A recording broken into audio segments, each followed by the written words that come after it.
Thank you, Marco. So I will talk about simulations of a gene-based neutron detector.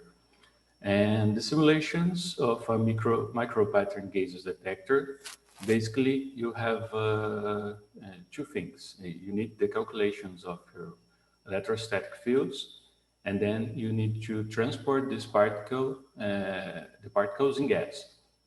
The gas electron multiplier is a type of micro pattern gauges detector. It was introduced by Fabio Sauli, and the structure of this detector consists of a tinfoil of an insulator, in our case Kapton, and covered with copper. And the structure here at right is a top view of an electron microscope, and we can see a lot of holes and the distance between two neighbor holes the same. So the structure form a honeycomb structure.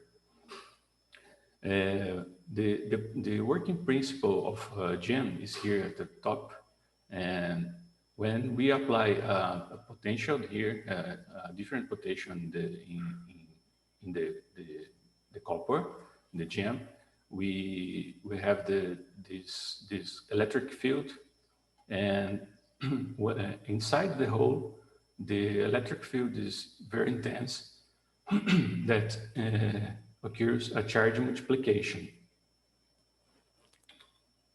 So to detect neutrons, you need indirect methods. You need a nuclear reaction that results in charged particles. So this material to convert the neutron in charged particles need to have a high probability of interaction. So here in the cross-section versus neutron energy, we can see that helium-3 is the highest, and below we have boron-10 and then lithium. Lucas already mentioned, but the helium crisis with the demand is high, and the supply is low. We have to choose, and we have to look at alternatives. So we use boron-10 as a converter. About simulation tools, so far we use GN4 and Garfield. Both languages was based in C++ and developed at CERN. GN4 is a Monte Carlo simulation of the passage of particles through matter. And the basic tools in GN4 is the construction of the geometry. You put materials on that, and you have a particle source and the physical process. But you have a limitation to do the electron avalanche. So we start using the Garfield, because Garfield is a detailed simulation of a detector based on ionization measurements. As well, in GN4, you can construct your electrostatic fields and the geometry. We use two tools, the Elmer and Gmesh, to do this. The prototype of the detector was installed at IPEN, because IPEN has a thermal neutron monoenergetic with an energy of 41 milli-electron volts, and this flux of neutrons hit the detector, and this detector is a double GEM prototype. Here in the sketch, so we have two GEM foils, a cathode with a deposition of boron carbide. So the first thing we did was simulate the efficiency to convert a neutron in charged particles. So we shoot a lot of neutrons perpendicular to a layer. We just did a layer in GN4 and shoot these neutrons. we changed the thickness from 0.5 to 4.75 microns, and we found an optimum thickness close to 2.5 microns. In the double gem was inserted a cadmium mask to calibrate and because the cadmium absorbs the neutrons, so the mask here has a set of holes with different diameter, and then the neutrons pass just through the holes. So this mask was inserted here before the detector volume. So before it enters in the gas volume and interacts with the boron, and then with the gems. Here is a representation or a reproduction in GN4 and the mask too. So we reproduce the conditions in EPEN, the same energy of 41 milli electron volts. This neutrons was randomly launched on XY plane to cover a rectangular region and the region of the holes. And here is a representation, actually a simulation, where each yellow dot is a neutron in GN4 too. So we were able to plot the energy spectrum. Here is the experimental energy spectrum in black. So with the deposited energy by alphas and lithiums in 2 millimeters, we plotted this simulation, the spectrum, the energy spectrum of the simulation. At low energies was applied a cut. This cut was modeled with the experimental data. So here is the power of the simulation. We can analyze the components of alpha and lithium in pink separately. In the experiment, you can't identify these particles separately.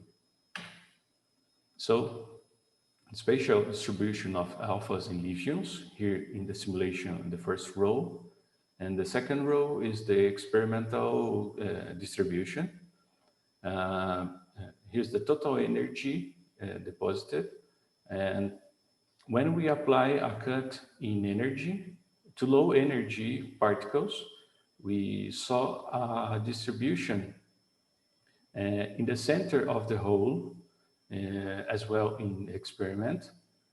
And when we apply a high energy cut, the shape changes. We can see now a distribution of particles in peripheral regions of the hole, both in simulation and experiment. So was produced another mask, cadmium mask, but now with smaller holes with 0.5 and 1 millimeters of diameter. And here this hole was spaced between the first set with 1 millimeters between the holes, 2, 3, and 4 millimeters to study the resolution of this detector. This mask was reproduced as well in GN4. Then first in the experiment, we saw here a projection of the X coordinate, and the last projection, we can identify the holes very well. And of course, in the simulation part, we don't apply any noise. So it's the perfect world here. And here is just alpha and lithiums. So we need to do the electron avalanche. So this is the motivation to start using the graphite. So we interface the GN4 with graphite. We did the neutron interaction with boron convert layer in Gen4, and we transport these particles still inside the boron 10, and then when this alpha and lithium cross the boundary region to the gas region in direction of our redout, we register the position, the energy, and the momentum. So we use this output like input in Garfield, and the primary ionization of alphas and lithiums is did with stream, and then we proceed with the electron avalanche and the signal analysis. First of all, we compare a simulation in Garfield with an experiment reported in this paper. They use an iron source and a single gem with 2 millimeters of drifting, 1 millimeters of the induction region. Then they change the voltages applied to the gem, and with this they plot the gain of the detector. We did the same with Garfield, but we know that this factor 2 discrepancy here is well known in Garfield. The community know about that, so we move on. And another qualitative view of the behavior, when we apply different voltages, we look to this to the shape of the shape and the behavior of the experiment and the simulation. Just a qualitative view. Here need to input a readout electronics of the experiment to see a more precise plot. Renan, 3 minutes. Thank you. So we insert the data from Gen4 in Garfield. We use 100 particles between the alphas and lithiums to a single gem just to test, and with a fixed voltage in gem. And we plot here now the electrons after the avalanche. So in the final position, it's the same mask as before, but before we did with just alphas and lithiums. But here we are facing a problem. The time to proceed to process this simulation is very high, and about 60 hours per alpha or lithium. So now we are thinking about parameterization strategies.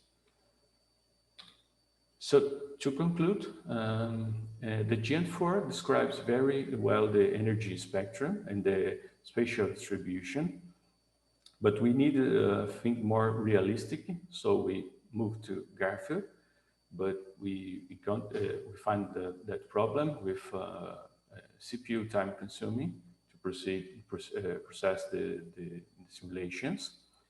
So we are working on parameterization strategy, because several parts of the Garfield are independent. So we can look to primary ionization, the gem properties and the drift properties separately. So we hope to implement this soon. Thank you. Thanks a lot, Renan.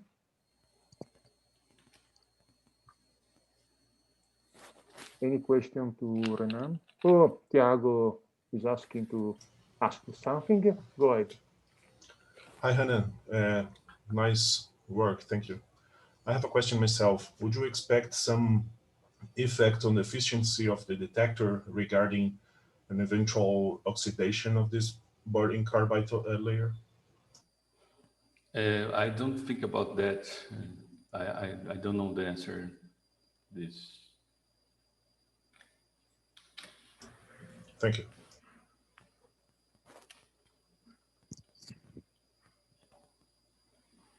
Some more question? waiting for people formulating their question. Have a question about slide 13 or 15. 15 or 13? Yeah. In both cases, this is just a spatial resolution of energy deposition of alpha and or lithium in the Reef region. Is right?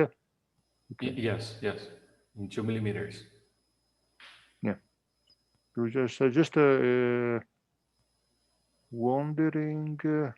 Okay, because it seems that let's say the resolution, which is the size of your blob of signal, is quite smaller than experimental data.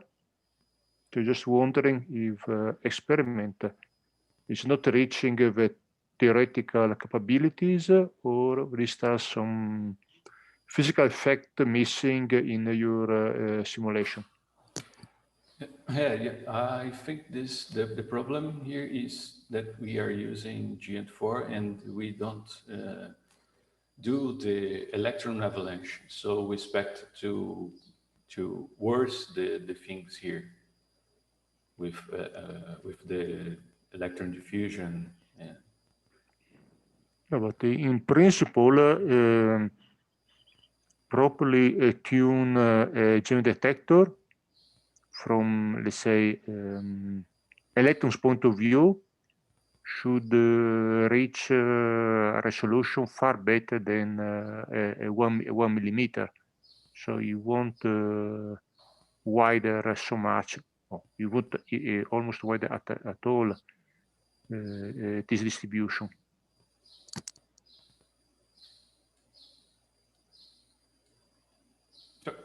There's a question. I don't. Yeah. Half question, half personal reflection about this point. Okay. I expect the electron avalanche spread in the readout plane. So I think the resolution is worse than here, right? More close to the real experiment.